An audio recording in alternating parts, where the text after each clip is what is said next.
Je m'appelle Jean-Philippe Bail, je suis professeur de danse à Orchestra Studio et responsable du département danse, titulaire du certificat d'aptitude et très heureux de travailler dans cette belle école. Donc j'ai eu la chance d'avoir un parcours ouvert sur l'art. J'étais en classe à horaire aménagé de musique, j'ai commencé la danse au conservatoire d'Angoulême, puis au Jeune Ballet International de Cannes dans l'école de Rosella Hightower. J'ai dansé, j'ai eu une carrière pendant 18 ans. J'ai été maître de ballet au Ballet d'Europe de Jean-Charles Gilles. J'ai passé mon diplôme d'État, j'ai passé mon certificat d'aptitude au CNSM de Lyon. Les cours en visio demandent 2 fois plus de préparation aux professeurs.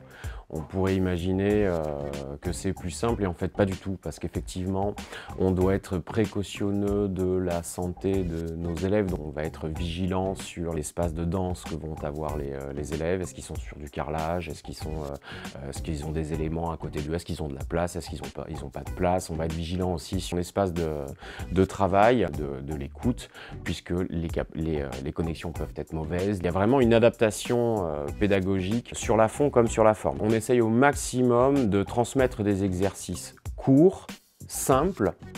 On essaye également de rester sur les acquis des élèves pour ne pas les mettre en difficulté. Pas de difficulté technique, pas de saut, des contenus maîtrisés par l'élève pour qu'on puisse rester sur une continuité des acquis. Les premiers exercices, enfin en tout cas en danse classique, on va pouvoir pratiquer l'exercice de plier, l'exercice de dégager, puisque ce sont des exercices que les enfants ont l'habitude de faire, puisqu'on les fait très régulièrement à chaque cours. Mais c'est au professeur d'adapter le cours en fonction des éveils ou des adultes. Les adultes, ça va être plus évident, on peut l'imaginer, parce qu'ils connaissent déjà le vocabulaire.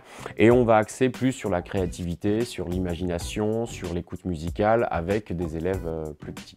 À Orchestra, nous avons mis en place des Padlet pour faire, qui est un outil pédagogique numérique qui nous permet de donner du contenu à nos élèves pour ensuite pouvoir échanger là-dessus en cours. C'est d'essayer de libérer au maximum de l'espace, d'éviter d'avoir tout ce qui va être meuble bas. On n'est pas à l'abri d'une chute. Sur les sols, si on peut avoir une moquette, le tapis est délicat parce qu'un tapis peut glisser en fait. Je préfère à la limite qu'un élève soit sur du carrelage, qu'il mette 2 paires de chaussettes. Il peut être complémentaire sur d'autres notions de créativité, d'histoire de la danse, de répertoire, etc. Il permet de garder le lien avec les élèves dans une période qui peut être difficile pour eux.